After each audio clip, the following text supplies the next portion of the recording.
North Country Honor Flight, which flies veterans to Washington, D.C. to visit the memorials built in their honor, sent 2 more flights and 29 veterans to our nation's capital this past weekend, including a World War II veteran who was part of the D-Day invasion from St. Albans, Vermont, who is celebrating his 100th birthday. I was born and raised in Binghamton, New York, and went from Binghamton 19 into the service in 1942 from Fort Niagara, where I was inducted, down into Fort Bragg, where I became a member of the 101st Airborne Division. Frank Spendley's work as a newspaper reporter in Binghamton landed him an assignment at the 101st Headquarters, gathering intelligence for the commanding officers planning the top-secret D-Day invasion. And it was just document after document after document based upon the aerial photography of the area into which the invasion would take place, and every day a reanalysis of what the situation was, how things changed, what the Germans were planning to do. After the invasion, and then a few months later, the Battle of the Bulge. Frank served in Europe for about a year until the death of his brother brought him home. He then hitchhiked across the country to visit the families of fellow soldiers who never made it home. Frank says it was what he needed to help him heal.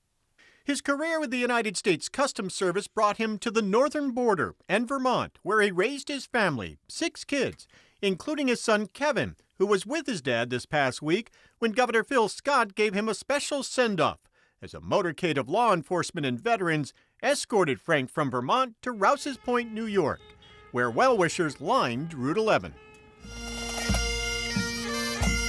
On Saturday, Frank joined other veterans on the U.S. Oval in Plattsburgh, where hundreds turned out for the early morning send-off as the veterans were honored and then escorted by hundreds of motorcycles and a Customs and Border Patrol helicopter to the airport to board their flights to visit the World War II Memorial and other monuments in Washington, D.C.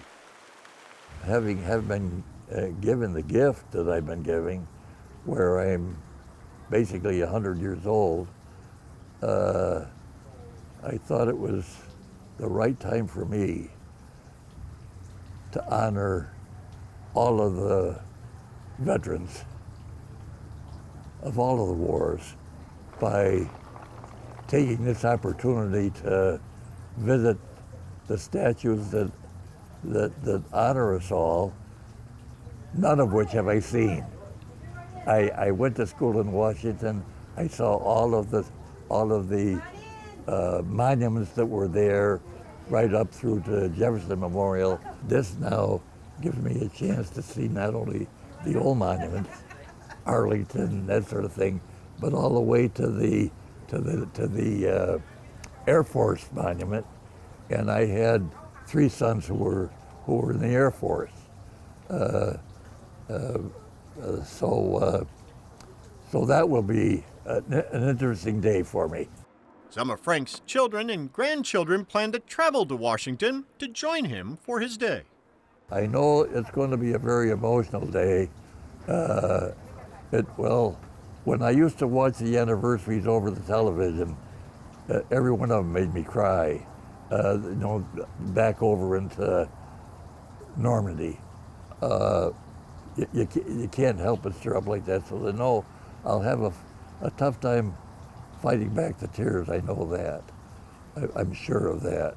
The epitome for me, the apex, really, for the life that I've lived.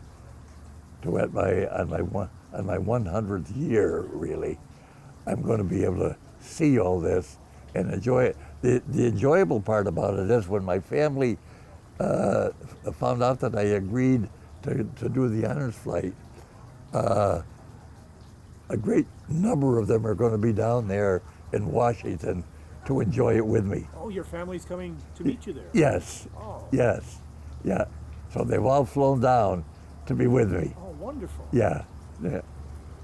So it's going to be a great time. Also among the passengers who flew to Washington on the 2 North Country honor flights this past weekend were 4 brothers from Cadyville and Saranac, New York.